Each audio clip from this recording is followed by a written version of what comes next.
ang preparation ng Bureau of Fire Protection kan naman? Paano po sa paabutan niya na bagyo? Good morning, ma'am. Bali, katatapos lang kang sa muyang Zoom kang regional office. Tapos, ang preparation mi sa ngunyan, ang inot is recall na kami kang gabos na BFP personnel. Sa ngunyan, tapos monitoring kami kang mga low-lying areas, Haring, Baras, Santa Cruz, RG Village, and Del Rosario and Coastal area. And then, monitoring man kami, ma'am. Nagmamonitor man kami, ma'am, kang forecast kang pag-asa para sigurado. Pero sana po, bako lang kami ang mag-monitor. Sana po gabos kita mag-monitor para aram ta kung anong ano talaga kang bagyo. Pero mas magayon kung amay pa, mag-prepare na kita ta. Kadakol na pong forecast, kadakol ng sinasabi kang pag-asa na kay makusog ang bagyo, kay punta talagang mag-prepare na po. Tapos igwa pa po kaming posting kang mga fire safety tips, what to do during typhoon and earthquake. May hiling po yan sa official page kang BFP Kanaman. Ang official page mi po is BFP R5 Kanaman para sa mga updates kung ano man na mga fire safety tips and may hiling po nindo duman. Tapos po, day po paglingawan, ang samuyang hotline number, ang hotline number mi po is 0917-85-72999.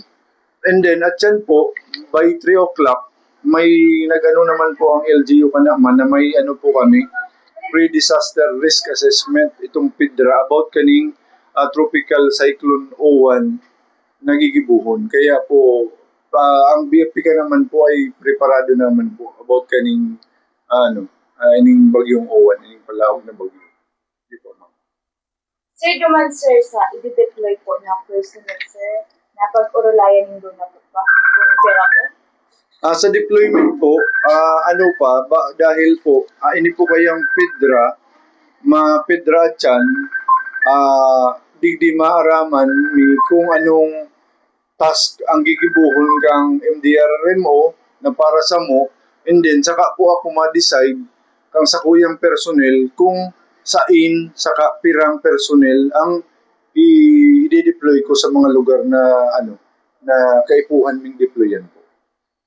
Sir, message niyo na lang po sir ka, miski po baga sir bagyo, ano pwedeng magkausaan niyo kasulok sir? Message niyo na lang po sir tangaling maiwasan siyempre, ay kasuluasin siyempre para maging salbado po sir ang gabos.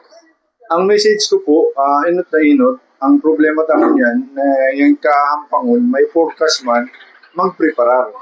Ang pagkatapos ng mag-preparar kaning bagyong ini, ang sunod siyempre ma-brand out po. Kaya yan, siguro po, kung ma-relag ka muning, mga